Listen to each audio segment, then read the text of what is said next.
மா மா என்னடா தண்ணி மந்து கொடுங்க. எங்கடா விட்டு வர மன்னரா? எங்கடா ஊசிட்டு வர? புளிய விட்டா வீட்டில் இருக்க மாட்டியா? அம்மா வேலை வந்து கிடக்க.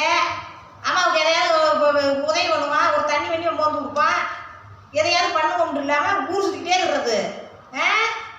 வயசு சின்ன வயசில் விளையாட போகிறோம், விளையாடி கொடுத்துறது. இளவட்டமான வயசில் இளவட்டம் ஆகிட்டு முறுக்கி கொடுத்துறது. கடையை வச்சுட்டு குடும்பத்தினை ஆகிட்டு ஓடி கொடுத்துறது. பெத்தவனுக்கு ஒரு உதவி இல்லை பிள்ளைகளால. எவ்வளோ நேரம் சொல்லிட்டு வர? காலையில் விடுத்தவே போனவேன் படாங்க அந்த சமசா கடத்தி விட்றா படா. ஆத்தாடி பிள்ளைகளை பெற்றவங்களுக்கு பூரா இதுதான் நிலம் வரக்கு. ஒன்றுமே உதவி கிடையாது. நல்லா வளர்ந்து வாழ்ந்தேனோடனே ஒரு பொண்டாட்டி பிள்ளையை பார்க்க பண்ணிட்டு ஓடி போயிடுறது. அங்கிட்டு போய் சம்பாதிச்சு கொடுத்தா பெற்றவளுக்கு ஒரு உதவியில தண்ணி மருந்து கொடுப்பாங்கள. வேலை பார்த்து கிடக்கிற வாட்டு தண்ணி மருந்து கொடுறா. குடிச்சிட்டு இருந்த கட்ட இருக்கிறா சமசா கட்டுறா பார்த்துக்கிட்டே நிற்கிறேன் பாரு. வாடா பிள்ளைய வந்து உலகம் தச்சு